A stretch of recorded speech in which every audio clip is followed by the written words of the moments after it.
Values are the heart of integrative negotiation, and you've already spent some time thinking about your own values.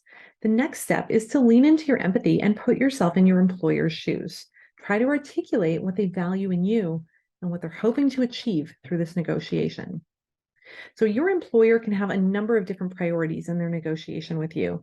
Always remember their top priority is getting you, their number one candidate, to say yes at the lowest possible overall cost to them.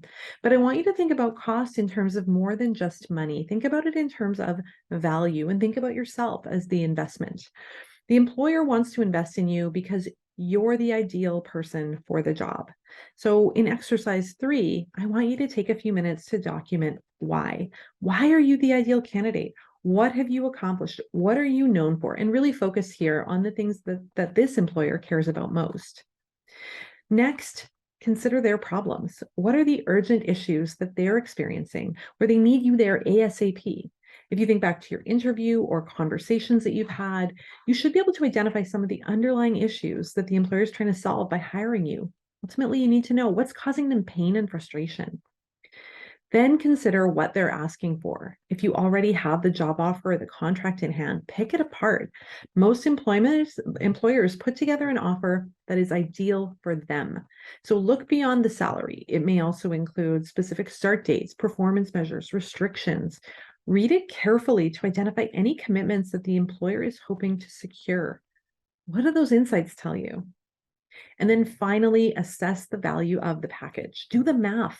Yes, there's salary involved. Maybe there are guaranteed bonus levels or annual percentages. What's the employer contributing to benefits and pension? Are there provisions for ongoing professional development? What about vacation and perks?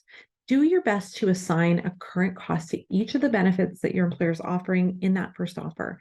That total is your starting point for the negotiation. Your job is to increase the total package value. Early in your negotiation, you'll test all of these assumptions to ensure that you've understood their priorities and you know what matters most to them.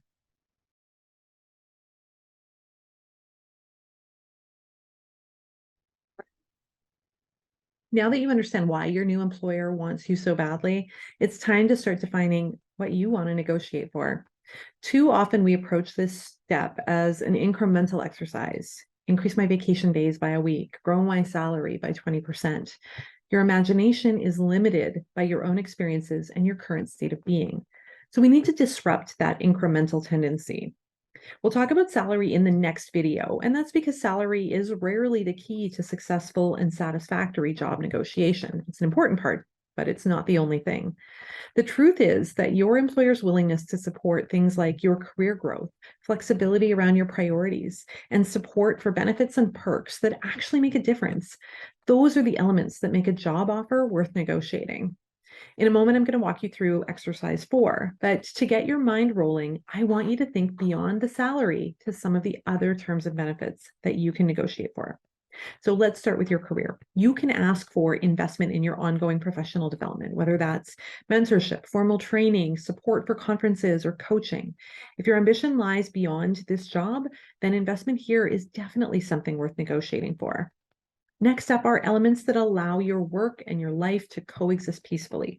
Where and how you work, your hours, the expectations on you, even your ability to work on a specific project or be allowed to work on a side hustle that fires you up. These are all negotiable if you ask. Next is entitlements, and those are the benefits that we often think are limited.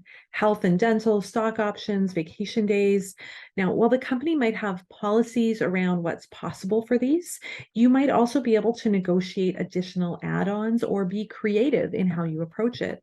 For example, you might not be able to get extra vacation days, but you might be able to get guaranteed blocks of time, or you might get permission to add unpaid or banked days to your vacation blocks.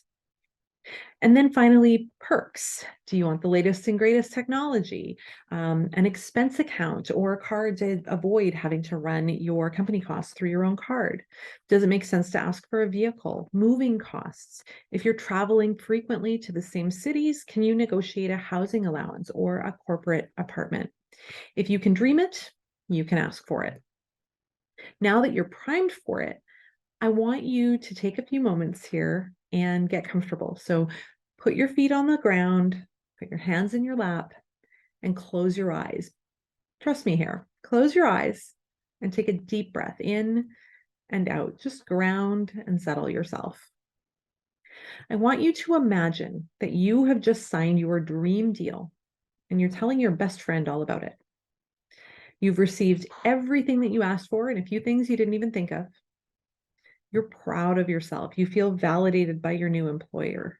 And you're beyond satisfied that the deal is going to make a difference in your life. How do you feel? What does your friend say? Are they excited for you, proud of you? Let yourself really experience those feelings. Nobody's watching. You might even smile. Now, I want you to imagine the deal itself, the paper the contract is on, the words that are on that page. What's so amazing about it? What did it give you? Did it give you flexibility?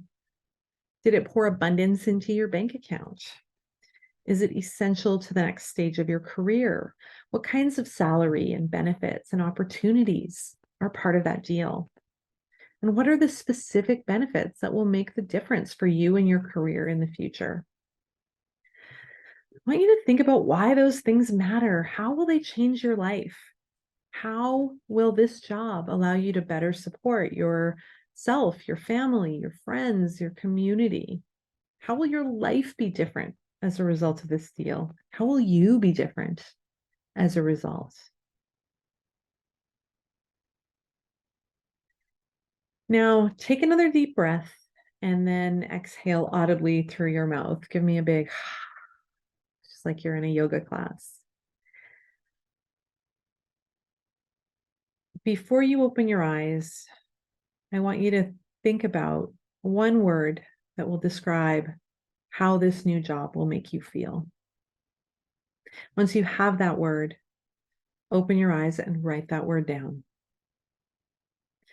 And then I want you to take a few minutes, so pause these videos, take a few minutes to write down your wish list, to write down everything that are all of the possible benefits that you could ask for in this impossible dream.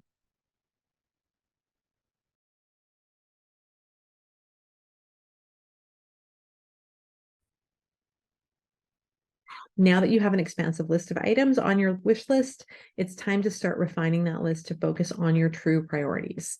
Your first step in exercise 5 is shortlisting the benefits that really matter to you. So salary is already noted on that list for you. But if you were able to clearly articulate your values in exercise 2, this should be easy. You should be able to look at your wish list and quickly see which benefits align most closely with the values that drive you. These are most likely the ones that would have the biggest impact on your job satisfaction and probably the ones that will be priorities for you. For each benefit that makes your priority list, you'll want to assess the range of reasonability. Not all benefits will have a range. Some of them will either be a yes or a no. You'll get it or you won't. But for benefits that fall on a scale, things like salary, the number of vacation days, the percentage of your bonus, it's important to walk in knowing 2 points on that scale. The first is the dream level. This is the level or the value that's possible, but would feel really generous if the employer said yes to it. But don't mistake the dream level for where you expect the employer to settle at the end of the negotiation. Use the definition of the dream level to determine what it is. So your dream level is possible, but it's a reach. The other point on that scale you need to know is the dignity level. This is your lowest acceptable level for this benefit. So if you were to accept it, you'd still feel as though your dignity were intact. However, if you accepted less than the dignity level, you'd feel like you were being taken advantage of. This is not the level you want to land at, but it's the level below which you would have to walk away to maintain your integrity. So for each of the non-salary benefits that exist on a scale, take a few minutes to articulate your dream and your dignity levels for each. If they're a yes or no item, just leave those boxes blank. And then the final column in the table is a place where you can note the value of the benefit. So if you can place a monetary value on it, by all means do that. So for example, if you wanted to pursue an executive MBA and you know the total costs will be about $50,000, write that down. If you're asking for additional vacation days, then break down what the cost of each of those days, what's the value of each of those days. If there's no monetary cost for the item, then I would use a subjective term and label them as either high or low value for you. So summarizing this content now, it's a lot of detail, but it means that when trades are happening in the negotiation, you can very quickly reassess the overall package value and know which benefits are the most important ones to you. Unfortunately, the one thing I can't tell you what to ask for is your salary. What I can say is that a 10 to 20% increase is completely reasonable if this is a next step promotion within the same organization. If you're moving organizations, then the range might be wider or it might be tighter. It really depends on the salary structure of the organization. Your dignity level for salary is generally going to be easier to identify than your dream level because often you don't know what the upper limit is, but you know where your comfort level lies.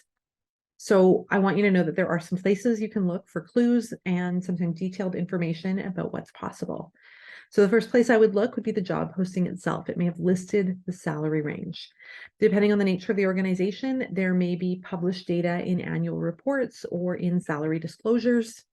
If you know people who were previously or are currently at the organization, they might be able to offer you some insight. It's also completely reasonable to ask the HR rep what the salary range is for the position. That said, if it hasn't already been disclosed, they may not want to share, but as long as you're polite, there's really no harm in asking. Now, if you're unable to find information from within the organization, you might search LinkedIn for people with similar titles to seek their advice. And then finally, you can look to job search websites for some information, but I really recommend those as a last resort because they're not often based on the most accurate data sources. Regardless of what level of information you're able to secure, it is absolutely essential that you enter the negotiation knowing your dream level and your dignity level for your salary. And it shouldn't be a surprise to you when I say that your dignity level needs to be your secret. Never disclose it to the employer unless you find yourself negotiating down at that level. As you'll see in the last module of this course, you will always open the negotiation at your dream level because, after all, you never, ever get to negotiate up from there.